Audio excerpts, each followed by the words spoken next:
Hello विद्यार्थियों, आज हम लोग साइंस का जो सेकंड चैप्टर है वनस्पतियों की रचना और उनके कार्य, इस पार्ट की शुरुआत करेंगे। और आप लोग अपने परिसर में विभिन्न प्रकार के वनस्पतियों, पेड़ पौधों को देखते होंगे। आम का वृक्ष, नारियल का वृक्ष, मनी प्लांट को देखा होगा आपने, तुलसी का पौधे को देखा होगा, घास देखा होगा। ये जितनी भी वनस्पतियां, उनके जो आकार है, विविध प्रकार के आकार होते हैं। कुछ आकार में बड़े हैं, कुछ मध्यम है, कुछ छोटे हैं। तो आज हम लोग वनस्पतियों के विभिन्न अंगों के बारे में पढ़ेंगे। आप जानते हो जैसे मनुष्य के विभिन्न अंग है, आंख है, नाक है, कान है, हाथ है, पैर है, वैसे ही पेड़ पौधों के भी विभिन्न अंग होते हैं। जड़, तना, पत्ती, फूल, बीज, ये जो है वनस्पतियों के विभिन्न अंग हैं। और हम लोग सबसे पहले आज पढ़ेंगे जड़ के बारे में। जड़ यानी रूट। जड़ क्या होता है? आपने पेड़ पौधे को देखा होगा, वृक्ष को देखा होगा, तो वृक्ष का वह अंग या वह भाग, वनस्पति का वह अंग जो जमीन के भीतर प्रकाश के विपरीत दिशा में बढ़ता है, उसे जड़ कहते हैं। यानी जो वनस्पति का वह अंग जो जमीन के भीतर उसकी वृद्धि हो, प्रकाश की विपरीत दिशा में हो, उसे हम कहते हैं जड़। अच्छा विद्यार्थियों, आपकी मम्मी कभी घर पे चने को भिगाती होगी, तो उसमें से देखते होगी कि कुछ चने जो होते हैं अंकुरित हो जाते हैं। आपने अंकुरित चने को देखा होगा, ध्यान से देखा होगा आपने कभी। तो देखिए, जो अंकुरित चना होता है, जो उसका एक हिस्सा ऊपर की ओर बढ़ता हुआ दिखाई देगा आपको, और एक हिस्सा आपको नीचे की ओर बढ़ता हुआ दिखाई देता है। तो जो बीज होता है, ठीक उसी प्रकार बीज के दो हिस्से होते हैं। एक हिस्सा जो होता है ऊपर की ओर बढ़ता है, और एक हिस्सा जो होता है नीचे की ओर बढ़ता है। तो बीज का वह हिस्सा जो नीचे की ओर बढ़ता है, उसे कहते हैं मूलांकुर। यानी बीज का वह हिस्सा जो नीचे की ओर बढ़ता है, जिसकी वृद्धि नीचे की ओर होती है, उसे मूलांकुर कहते हैं। और वह हिस्सा जो ऊपर की ओर बढ़ता है, उसे कहते हैं प्रांकुर। बाद में ही प्रांकुर जो होता है आगे बढ़ करके तने का रूप धारण कर लेता है। यानी प्रांकुर से तने की निर्मित होती है, तने की वृद्धि होती है। और जो मूलांकुर है वह आगे बढ़कर वह जड़ में रूपांतरित हो जाता है या परिवर्तित हो जाता है। तो बीज का दो मुख्य अंग हो गया, मूलांकुर और प्रांकुर। आपको एग्जाम में पूछा जा सकता है कि मूलांकुर और प्रांकुर में अंतर स्पष्ट कीजिए। दो मुद्दे लिखने पड़ते हैं, तो आप लिख सकते हो एक तरफ मूलांकुर, प्रांकुर। मूलांकुर में लिख सकते हो कि बीज का वह भाग जो नीचे की ओर बढ़ता है, उसे मूलांकुर कहते हैं, और बीज का वह भाग जो ऊपर की ओर बढ़ता है, उसे प्रांकुर कहते हैं। फिर दूसरा पॉइंट लिख सकते हो, मूलांकुर से जड़ की निर्मित होती है, और प्रांकुर से तने की उत्पत्ति होती है, तने की वृद्धि होती है। ये 2 नंबर आप लोग ले सकते हो। तो अब हम लोग जड़ के बारे में पढ़ेंगे। तो आपको पहले ही बता दिया जड़ क्या होता है। जड़ जो होता है जमीन के भीतर होता है। और आपको बताया कि जो मूलांकुर होता है, बीज का वह भाग जो नीचे की ओर बढ़ता है, वह जड़ बन जाता है। तब ये जो मूलांकुर है, उसी से जड़ बनती है। अब यह जड़ जब जमीन के भीतर प्रवेश करती है, तो जमीन के पास इसका जो हिस्सा होता है वो चौड़ा होता है। और जैसे जैसे ये जड़ नीचे की ओर जाती है, ठीक नीचे जाते जाते वो सक्रिय होती जाती है। यानी ऊपर चौड़े होगी, यानी जड़ का ऊपरी हिस्सा चौड़ा होगा। जैसे जैसे वो जमीन के भीतर होती जाएगी, वह सकरा होता जाएगा। अब इसको कहते हैं मुख्य जड़, मूल जड़, मेन रूट। अब इसमें से बहुत सारी जो मुख्य जड़ है, मेन जड़ है, मेन रूट है, उससे बहुत सारी अन्य जड़ें निकल जाती हैं। इसे उप जड़ें कहते हैं, सेकेंडरी रूट्स बोलते हैं इंग्लिश में। यानी ये जो मुख्य जड़ थी, उससे और बहुत सारी अनेक उप जड़ें निकलती है और तिरछी फैलती हैं। तो ये उप जड़ें जो जमीन में जाकर तिरछी फैलती हैं। आप कभी ट्रैकिंग के लिए गए होंगे, या आपने कभी तंबू देखा होगा, टेंट देखा होगा। हम लोग कभी जाते हैं कभी ट्रैकिंग के लिए, तो रात को कहीं पे कहीं पे टेंट लगा के हमको सोना पड़ता है। आपने कहीं टेंट तो जरूर देखा होगा।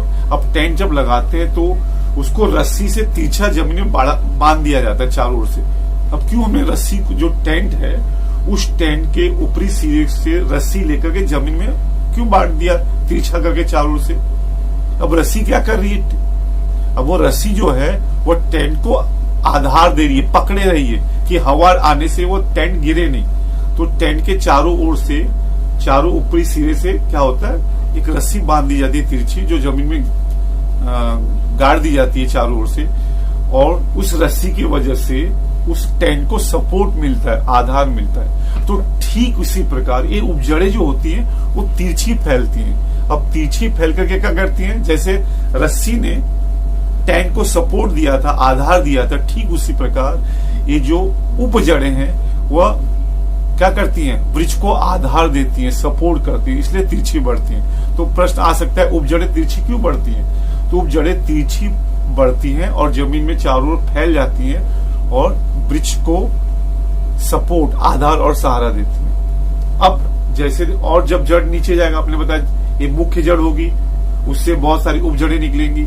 अब जड़ जो मुख्य जड़, उसका जो नीचे का सिरा होता है वो बहुत ही कोमल होता है, बहुत ही सॉफ्ट होता है, बहुत ही नाजुक होता है। तो जब जड़ बढ़ती रहती है तो उस नाजुक और कोमल भाग की रक्षा के लिए उसके पर एक टोपी होती है, मूल गोप होता है, या टैप, टोपी कह सकते हो, कैप होता है। अब आप लोग देखते हो जब धूप पड़ती है, गर्मी के मौसम में तापमान काफी बढ़ जाता है, दोपहर के समय खूब गर्मी पड़ती है, तो आप लोग क्या करते हो, घर से बाहर निकलते समय क्या करते हो, कैप पहन लेते हो, टोपी पहन लेते हो। अभी टोपी क्या करती है आपको, टोपी से क्या फायदा होता है आपको? तो टोपी क्या करती है, धूप से आपके सर की रक्षा कर लेती है। तो ठीक उसी प्रकार जो टोपी है वह उस जड़ के जो कोमल भाग है, उस कोमल और नाजुक जो सॉफ्ट है, उस कोमल नाजुक भाग की क्या करती है, रक्षा करती है। ये टोपी जो होती है एकदम सिरे पे होती है, इस मुख्य जड़ के एकदम सिरे पे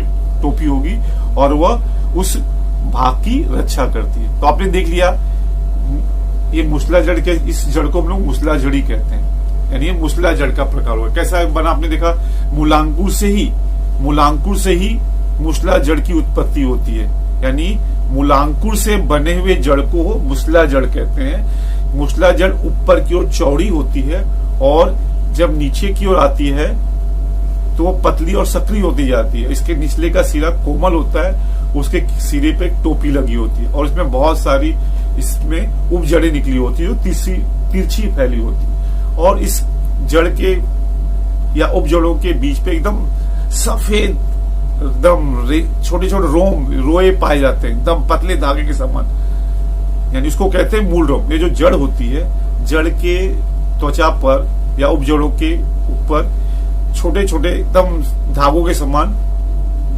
रोए निकलते हैं या रोम निकलते हैं, इसे हम लोग मूल रोम कहते हैं। तब ये मूल रोम क्या करता है, मूल रोम जड़ों से लवण युक्त पानी को अवशोषित कर लेता है। तो हमने देख लिया मुसला जड़ क्या होती है।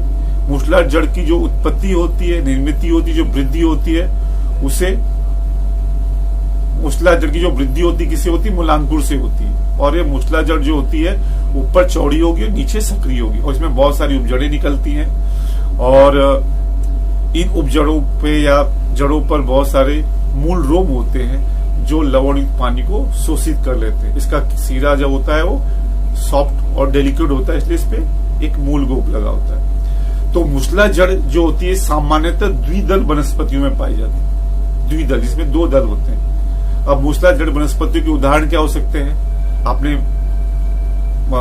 ये देखा होगा, आम का वृक्ष, बरगद का वृक्ष, गेहूं, मूली, गाजर, सलगम, ये जो है मुसला जड़ के क्या है, उदाहरण है। जड़ का जो दूसरा प्रकार है वो है तंतुमय जड़, फाइब्रस रूट। विद्यार्थियों, आप कभी घास को उखाड़ के उसको निकाल के देखिए और उसको, उसके जो जड़ है उसको जरा धो के देखिए, तो आप कैसे क्या देखोगे, उस घास की जड़ में बहुत सारी जड़ें होंगी, बहुत सारी धागे के समान, एक गुच्छे में एक समान बहुत सारी आपको जड़ें दिखाई देंगी।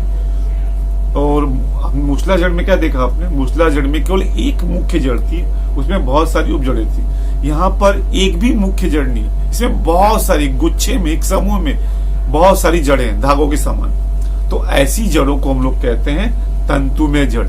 यानी यहाँ पर कोई एक मुख्य जड़ नहीं होती, इसमें बहुत ही धागों के समान बहुत सारी जड़ें जो होती हैं एक समूह में, एक गुच्छे में होती हैं। इसे कहते हैं हम लोग फाइब्रस रूट या तंतुमय जड़। यह सामान्यतः एक दली वनस्पतियों में पाई जाती है। जैसे मैं बताया, नारियल है, गेहूं है, टमाटर है, इनकी जो जड़ें होती हैं, घास है, इनकी जो जड़ें होती हैं वो क्या होती हैं?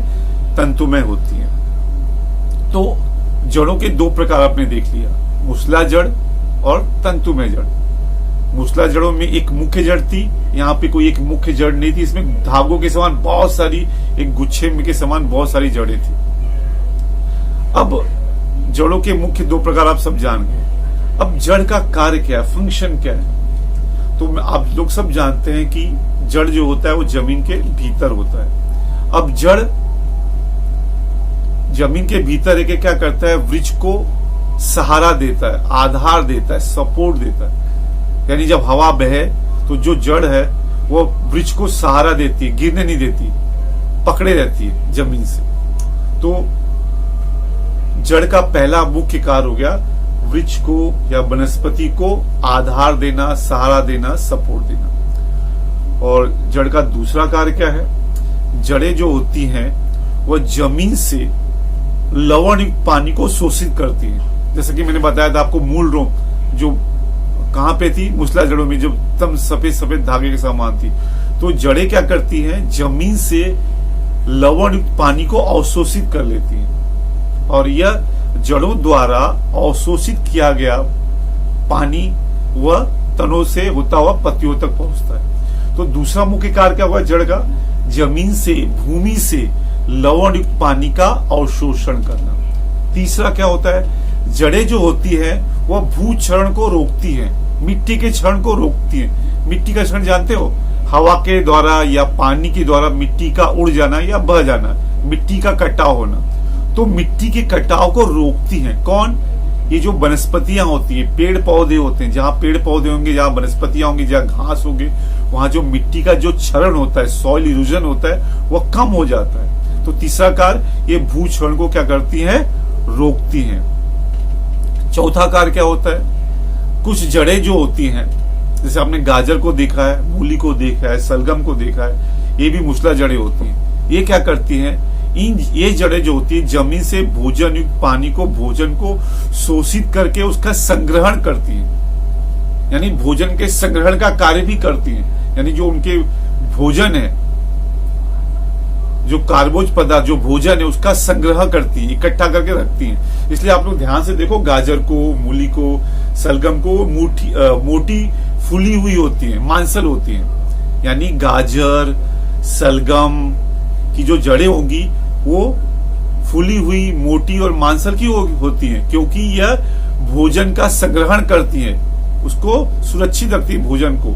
यानी भोजन का संग्रहण करना भी जड़ का एक कार्य है। कुछ जड़ें जो होती है श्वसन का कार्य करती है, श्वसन का कार्य करती है। जैसे आपने मैनग्रोव्स को देखा होगा कभी ध्यान से, समुद्री जो समुद्र जैसा दलदल होता है, वहां पर उसकी जड़ें देखो मैनग्रोव से ऊपर की ओर आती है। वो क्यों आती है? क्योंकि दलदल है, तो वो ऑक्सीजन लेने के लिए वो जो जड़ें होती है वो क्या करती है? पानी से ऊपर आती है और हवा की ऑक्सीजन को शोषित करती है। तो जड़ का एक और कार्य क्या हो गया? क्या हुआ? श्वसन करना। तो पहला बताया आपको मैंने, आधार सहारा देना।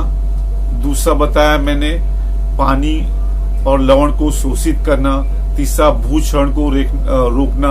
चौथा है भोजन का संग्रहण करना, श्वसन करना। और भी कुछ पेड़ पौधे, कुछ जड़ें जो होती है वह जनन का या प्रजनन का भी कार्य करती है। यानी उस जड़ से नए वनस्पति की उत्पत्ति होती है। यानी जनन का कार्य भी, जैसे बीज से नए पौधे की उत्पत्ति होती है, तो ऐसे कुछ जड़ें जो होती है वो प्रजनन का कार्य करती है। उन जड़ों से नए जो वनस्पति होती है उगती है, उनका जन्म होता है। यानी प्रजनन या जनन का कार्य भी कुछ वनस्पतियां करती हैं। कुछ वनस्पतियां जो होती हैं वो सपोर्ट, आधार का भी सारा कार्य करती है। आपने मनी प्लांट को देखा होगा, ध्यान से देखो कभी, तो जब तने ऊपर की ओर बढ़ती है तो उसके तने में से कुछ जड़ें निकलती है जो सपोर्ट करती है, उसको बढ़ने में सहायता करती है। कौन सी जड़ें? मनी प्लांट को देख लो आप लोग। कुछ जड़ें जो आपने बरगद का पेड़ देखा होगा, बरगद का पेड़ बहुत बड़ा बनियान ट्री, उसकी जो शाखाएं होती है उसपे से बहुत सारी लटें निकली होती हैं, जटाएं निकली होती हैं, और वो जटाएं जमीन के ऊपर तक जाती हैं और जाकर के वृक्ष को सपोर्ट देती है। तो इस प्रकार हमने देखा कि जड़ों के बहुत प्रकार कार्य हैं। एक और कार्य है कि कुछ जड़ें जो होती है, कुछ वनस्पतियां जो होती है वो परोपजीवी होती हैं, वे अपना भोजन नहीं बना पाती, तो क्या होती है वो दूसरे वनस्पति पे उग करके तो उनकी जड़ें जो होती है उस वनस्पतियों से भोजन पानी को शोषित कर लेती है। तो जड़ों के बहुत सारे कार्य हो गए, आपको बताया। पहला आधार देना, दूसरा पानी को शोषित करना, तीसरा भूक्षरण को रोकना, चौथा श्वसन हो गया, प्रजनन हो गया, इस प्रकार के अनेक कार्य। तो इस तरह से आप लोगों ने जड़ के बारे में पूरी जानकारी प्राप्त कर ली होगी। उम्मीद करता हूं आप लोग सब समझ गए होंगे। धन्यवाद।